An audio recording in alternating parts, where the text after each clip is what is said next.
Je m'appelle Jeanne Closade, j'ai 20 ans et j'ai intégré les arts et métiers en septembre. Et je venais d'une classe préparatoire PT, donc physique technologique.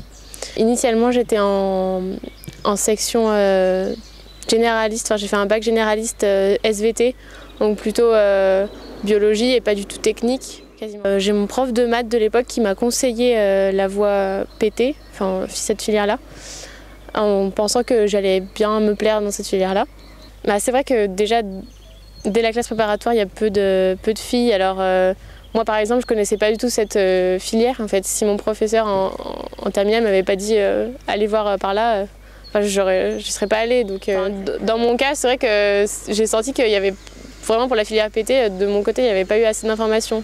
Les classes préparatoires, d'un point de vue lycéen, c'est pas forcément. Enfin moi, c'était clairement pas ce à quoi je m'attendais, parce que c'est vraiment 2 années qui sont passées, vraiment 2 très bonnes années où on n'est pas en compétition les uns contre les autres, mais vraiment on est tous motivés ensemble vers le but des concours. Bah, moi, c'est vrai que c'était plutôt mon point fort, la physique, en fait.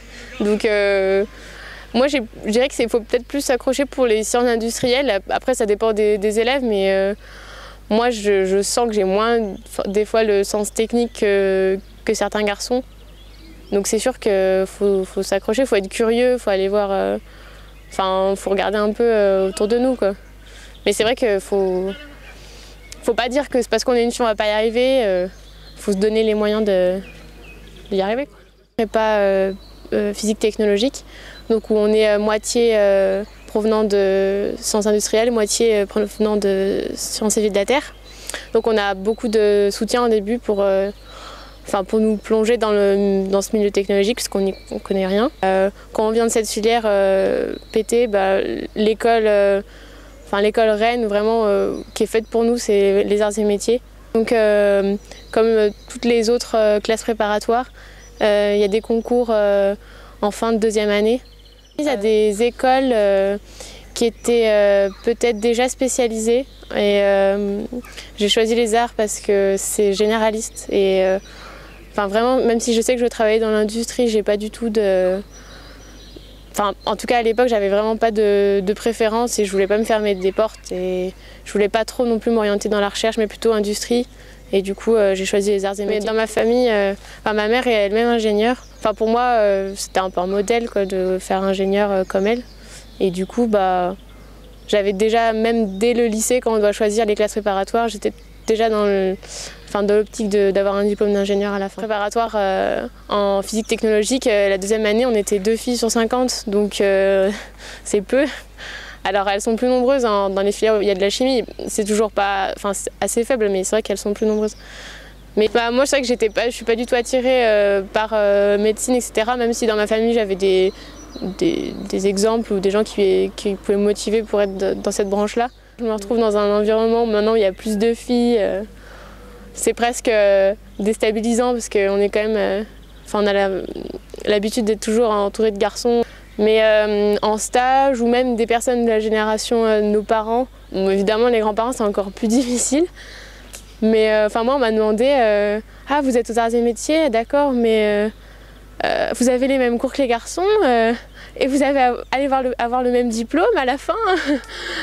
Moi j'aime bien travailler avec des hommes, on est habitué à travailler en équipe avec eux.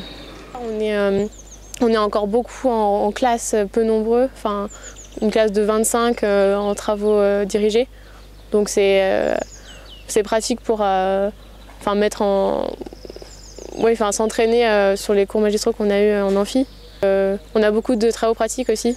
Et ça c'est j'étais contente de pouvoir aller aux arts pour faire ça, parce qu'on a plus d'heures de cours que dans une autre école d'ingénieur, parce qu'on a vraiment des heures de travaux pratiques. En première année, on a réalisé un stage ouvrier. Donc pendant 1 mois, on est en fonction on peut être sur une chaîne de production ou dans des bureaux, etc. Donc moi, j'avais aucune expérience dans l'industrie, donc c'était appréciable de voir un peu ce milieu-là, même si ce qui est intéressant, c'est qu'on est amené à rencontrer un niveau au niveau ouvrier et avec qui on devra travailler dans le futur. Mais dans mon stage, pour le coup, il y avait beaucoup de femmes parce que c'est dans une chaîne de production dans la précision, donc il n'y avait que des femmes.